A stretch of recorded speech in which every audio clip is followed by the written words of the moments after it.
नमस्ते, मैं सुरभि स्वागत करती हूँ आपका अपने इस चैनल पर। आज मैं आप सबके सामने जो किताब लेकर आई हूँ वो अब तक की किताबों की अपेक्षा अलग और ज़रूरी है। हालांकि किताब से आप पहले ही परिचित हो चुके हैं। मेरा उद्देश्य बस इतना है कि आपके समक्ष इसे बताऊं और आप पर छोड़ दूं कि आप इसे किस रूप में स्वीकार करते हैं।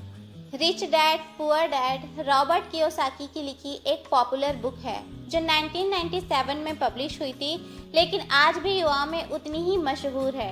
इस किताब का हिंदी समेत कई भाषाओं में अनुवाद हो चुका है।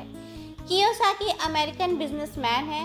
ये किताब उनके अपने निजी अनुभव और उनके दो पिताओं द्वारा दिए गए सीखों पर आधारित है। इस किताब में उनकी लाइफ से जुड़े कई घटनाओं का जिक्र है। कियोसाकी के मन में शुरू से ही अमीर बनने की उत्कंठा रहती है। रॉबर्ट कियोसाकी के पिता सरकारी कर्मचारी थे।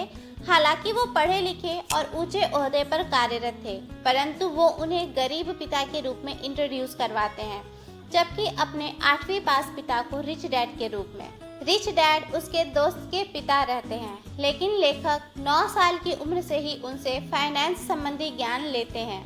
वह अपने मन में उठी जिज्ञासा को और अपने दोनों पिता के अनुभवों का तुलनात्मक विश्लेषण कर इस किताब के जरिए हम तक पहुंचाते हैं। यह किताब फाइनेंस से रिलेटेड है और इसमें पैसों की बुनियादी समझ को विस्तृत रूप से बताया गया है।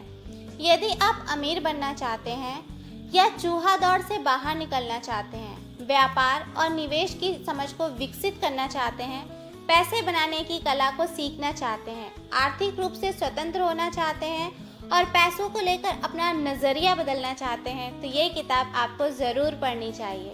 इसलिए नहीं कि आप इस किताब का अक्षरशः पालन करें, बल्कि इसलिए कि आप अपनी गलतियों में सुधार कर सकें, क्योंकि यह किताब महत्वाकांक्षी लोगों को प्रेरणा और दिशा देने के लिए बेस्ट बुक्स में से एक है। यदि इस किताब के न पढ़ने के कारणों की चर्चा की जाए तो हो सकता है कि रियल एस्टेट, निवेश, व्यापार, अमीर बनने जैसे शब्द बहुत भारी भरकम और हमारे मानस पटल और परिवेश के अनुकूल न लगते हों।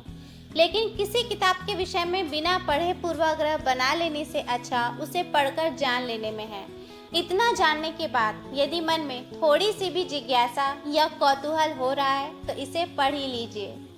आज का ये इंटरेस्टिंग टॉपिक आपको कैसा लगा मुझे ज़रूर बताइए और इस वीडियो को लाइक और शेयर करिए, ज़्यादा से ज़्यादा शेयर करिए। और यदि अब तक आपने इस लाल बटन को काले में तब्दील नहीं किया है तो अब कर दीजिए। Bye bye.